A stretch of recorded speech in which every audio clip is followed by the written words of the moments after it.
Bonsoir à tous. J'aperçois là quelqu'un que je connais, il y a Madame Roselyne Bachelot qui est là. Bonsoir Roselyne. Ne t'inquiète pas, ce soir je ne vais pas parler de Covid. Je ne vais pas davantage parler des élections européennes. Rassurez-vous. Enfin, quand je dis rassurez-vous, il n'est pas impossible que là où je vous emmène ce soir, on trouve quelques raisons de s'inquiéter.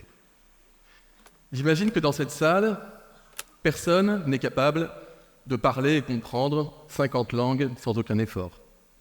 Personne n'est capable de voir des ondes électromagnétiques, d'entendre un son à des kilomètres de distance, et personne n'est capable de communiquer par télépathie, je vous rassure, moi non plus. Mais, est-ce que ça vous dirait d'être augmenté, d'être doté de capacités que vous ne pouvez acquérir ni par votre naissance, ni par votre éducation, des capacités dignes d'un film de science-fiction? Si la réponse est oui, vous risquez d'être comblé dans les prochaines années. Je vais vous raconter. Si la réponse est non, en revanche, il est possible que votre droit à ne pas être augmenté ne reste pas absolu très longtemps. À moins que ce soir, ensemble, ici, au Grand Rex, nous commencions à nous poser les bonnes questions. En seulement un siècle d'existence, la neurochirurgie moderne nous a permis d'en comprendre énormément sur le fonctionnement de notre cerveau. Et Karine Karachi, juste avant moi, vous a montré ce qu'on savait faire désormais, à savoir stimuler une petite zone du cerveau de façon électrique, la stimulation cérébrale profonde, ce qui s'appelle la neuroréparation, la neuroamélioration, en tout cas ce qui est une source d'espoir pour des milliers, pour des millions de personnes sur la planète atteintes de maladies ou de handicap. Mais il y a d'autres choses qu'on sait faire aussi. Est-ce que vous le saviez ? On sait faire communiquer directement un cerveau humain avec un ordinateur. C'est ce qu'on appelle une interface cerveau-machine. Ça nous permet par exemple d'équiper avec un implant, c'est la société Neuralink d'Elon Musk, qui est un implant qui est posé juste à la surface du cerveau et qui permet à un patient tétraplégique de jouer à Mario Kart par la pensée, pourquoi pas. De même, à Grenoble, l'équipe du professeur Benhamid avec Clinatech. Professeur Benhamid, c'est celui qui a inventé, c'est un Français cocorico, la stimulation cérébrale profonde. Il a mis en place un implant cérébral, pareil, posé juste à la surface du cerveau, au-dessus de la dure mer, et qui permet à un patient tétraplégique de commander un exosquelette pour se déplacer. Je vous explique, il est tétraplégique. Il n'est pas capable de bouger par lui-même un bras ou une jambe. Mais il va penser qu'il veut bouger un bras ou une jambe, et l'influx cérébral va être capté par un ordinateur, traduit, qui va en retour activer l'exosquelette, qui va permettre de bouger le bras ou la jambe pour ce patient. Extraordinaire. Peut-être avez-vous vu passer, il y a quelques jours, une dizaine de jours je crois, le premier tweet réalisé par la pensée. C'est une société française, Prometheus, qui l'a permis cet exploit-là. Tweeter par la pensée, c'est-à-dire être capable d'écrire directement par la pensée. Mais comment est-ce que c'est possible ? En fait, quand vous pensez à un mot, vous allez activer des aires prémotrices cérébrales, comme si vous vous apprêtiez à prononcer ce mot. Et les ondes cérébrales vont pouvoir être captées et traduites en langage informatique pour s'afficher sur un écran. Et vous savez quoi, j'ai une bonne nouvelle, ou pas, il n'y a même pas besoin de nous faire trouer le crâne pour ça. En fait, quand on y réfléchit, ce qu'un implant est capable de capter en termes d'ondes cérébrales à la surface du cerveau, on est aussi capable de le capter à travers le conduit auditif. En fait, le challenge technologique, il repose sur la puissance du signal et sur les bruits de fond parasites. Ainsi, on sera capable de le faire. Je vous donne 2 exemples. C'est Apple qui vient d'annoncer qu'un de ses prochains modèles d'AirPods, on est nombreux à en avoir, sera capable de lire vos ondes cérébrales par le conduit auditif. Un autre exemple, Meta, qui a déposé le brevet et qui va commercialiser ce petit bracelet que vous voyez ici. Alors là, c'est une autre modalité. Le bracelet, il va capter les ondes cérébrales émises par votre cerveau lorsque vous voulez taper un texte. Il va les capter directement au niveau du bras puisque l'onde cérébrale motrice va aller jusqu'aux muscles de vos mains et ça va permettre d'inscrire directement sur un écran d'ordinateur. Si vous me suivez, ça veut dire que les scientifiques sérieux, raisonnables, considèrent que peut-être que d'ici 4 à 5 ans, nous n'aurions plus besoin de clavier d'ordinateur.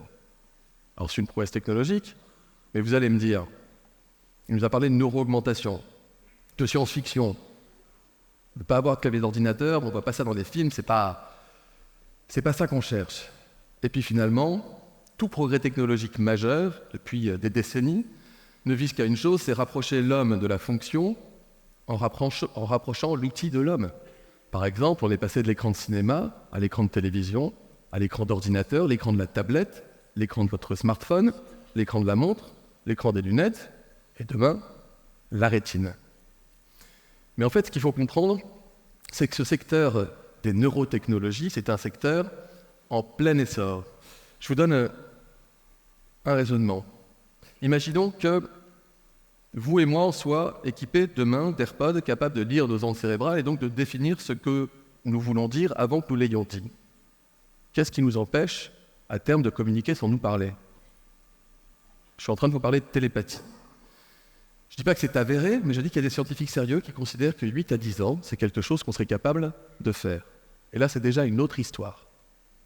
Quand je vous parle d'Eldorado pour les entreprises du numérique, les géants de l'high-tech, en fait, c'est plutôt le Far West. Parce qu'il n'y a pas de régulation, parce qu'il n'y a pas de règles, il n'y a pas d'objectifs fixés. Les entreprises ont énormément d'argent, énormément d'ambition.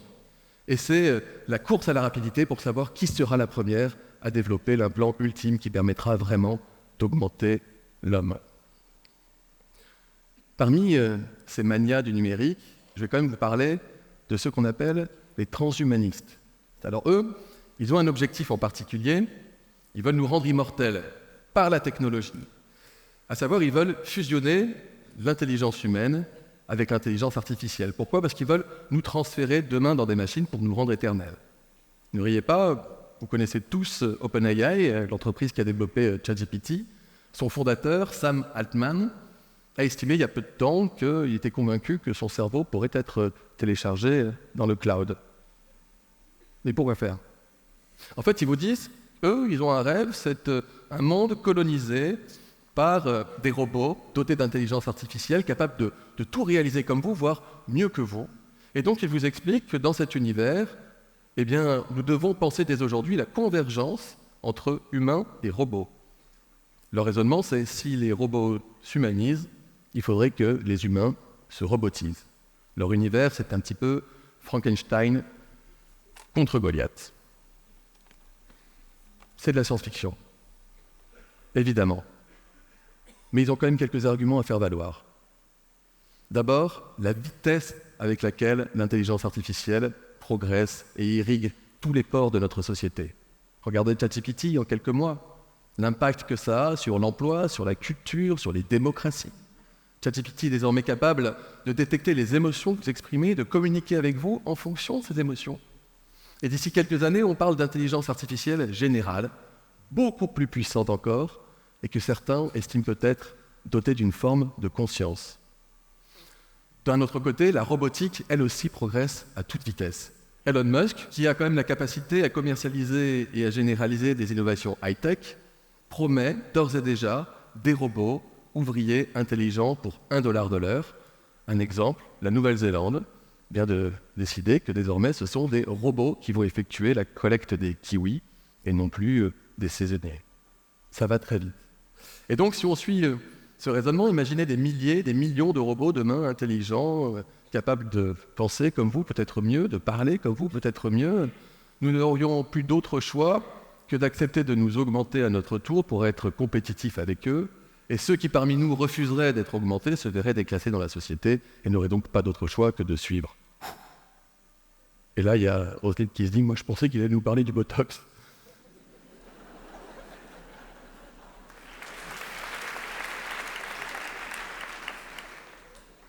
En fait, je ne suis pas transhumaniste et vous l'avez tous compris. Mais il n'est pas impossible qu'on soit quand même au début de quelque chose, une forme de changement anthropologique profond. Je parlais de ChatGPT. Avec ça, on est passé du faire au faire pour la première fois. Imaginons que nous ayons nos implants dans les oreilles, on passerait pour la première fois du dire au faire dire. D'ailleurs, le gros challenge, c'est d'être capable de brouiller nos pensées parasites pour ne pas communiquer tout ce qu'on n'a pas envie de communiquer, finalement de garder un petit peu notre jardin secret. Roselyne, j'arrête de t'embêter. L'étape d'après, ce serait quoi? Ce serait du penser au faire penser. Mais pour ça, il faudrait non plus être capable seulement de lire les ondes cérébrales, mais il faudrait être capable de les moduler, être capable d'aller écrire directement sur le cerveau des gens. Vous n'avez sans doute pas entendu encore parler du concept de neurocookies, mais il y en a qui y travaillent. Il s'agit, à l'instar des cookies qu'on laisse sur votre ordinateur, de laisser des petites traces mnésiques dans votre cerveau pour retrouver un chemin facilité la prochaine fois qu'on voudrait y arriver. En préparant cette conférence, je me suis rendu compte d'une chose, c'est que nous ne sommes absolument pas prêts et que nous n'anticipons absolument pas. Si la neuroprotection, la neuroréparation est une chance pour l'humanité, le continuum que les industriels voudraient nous imposer avec la neuro-augmentation ne fait pas l'objet d'une réflexion quelconque. Aucune ligne rouge n'a été tracée en la matière. C'est, je le disais tout à l'heure, le Far West et c'est celui qui a le plus d'argent qui va y aller. Et ça, c'est un peu dangereux. Moi, ce qui me fait peur, c'est pas les universités, c'est pas les startups, c'est pas les hôpitaux, c'est pas les labos de recherche. Ce qui m'inquiète, c'est Apple, c'est Meta, c'est Musk. Ce sont les entreprises étrangères, chinoises et autres. Est-ce que Apple nous a demandé ce qu'on en pensait avant de commercialiser, de lancer des AirPods capables de lire nos ondes cérébrales? Est-ce que Elon Musk nous a demandé ce qu'on en pensait avant d'envoyer des milliers de satellites tout autour de la Terre, déjà 5000 satellites de Musk pour Starlink, et bientôt 43 000 satellites, c'est-à-dire autant de pollution dans l'espace, de risques de conflits, de collisions, etc. Est-ce que les entreprises du jeu vidéo nous ont demandé à nous, parents, ce qu'on en pensait, qu'ils commencent à commercialiser des casques de gaming destinés à nos enfants, capables de lire leurs ondes cérébrales et peut-être demain de les moduler? Ça n'est pas raisonnable. Nous sommes encore en 2024, dotés d'une capacité de réflexion, d'autodétermination. Je considère que nous devons nous en servir pour peser collectivement sur les industriels qui pensent à notre place et sur les instances internationales qui manifestement ont décidé de guérir plutôt que prévenir, puisque à l'heure à laquelle je vous parle, il n'y a que des chartes de bonnes pratiques, des chartes éthiques destinées aux industriels. Ce n'est pas la première fois que l'humanité rencontre la possibilité d'un changement anthropologique majeur porté par la science. Je vous donne un exemple, le clonage humain. En 1970, Jacques Monod, prix Nobel de médecine, très grand chercheur en génétique moléculaire, considère qu'il ne sera probablement jamais possible de toucher et de modifier le génome humain. Et pourtant, 5 ans plus tard, en Californie, les 150 plus grands chercheurs du monde en matière de génétique se réunissent, créent ce qu'on appelle la conférence d'Asilomar. Ils définissent entre eux des règles éthiques qui sont autant de lignes rouges qui serviront quelques années plus tard à l'ONU pour interdire toute forme de clonage humain. Moi, je ne suis pas pour la régulation à tout prix, je suis plutôt favorable à l'innovation. Et je pense que ce n'est pas à l'échelle d'un pays, d'un continent, que nous pouvons agir en la matière. Même s'il y a un pays qui a agi, le Chili. Le Chili faisait face à des essais sauvages du point de vue des neurotechnologies de la part d'entreprises américaines. Le Chili a carrément changé sa constitution en introduisant un amendement qui vise à protéger les neurodroits. Je ne fais pas la liste des neurodroits, mais sachez quand même que dans les neurodroits, il y a l'égalité au droit à la croissance cognitive. On en est quand même jusque-là. Je ne suis pas pour la régulation à tout crin, mais je me dis que la France, pays des Lumières, pourrait être le premier pays au monde à organiser sa conférence d'Asilomar des neurotechnologies. Nous avons tous été surpris par l'arrivée de l'intelligence artificielle et son impact sur nos sociétés, et désormais, nous multiplions les commissions pour tenter d'en maîtriser l'impact sur nos vies. Nous avons tous été saisis par l'arrivée des algorithmes dans les plateformes Internet qui ont changé notre façon de nous informer, de communiquer, de penser, et nous sommes désormais majoritaires en France à considérer que ces algorithmes représentent une menace potentielle pour nos enfants et pour la démocratie. Alors si on n'attendait pas que des manias transhumanistes tweetent les vidéos de personnes équipées d'implants communiquant par télépathie pour nous poser la question de savoir si la télépathie est une chance ou non pour l'humanité.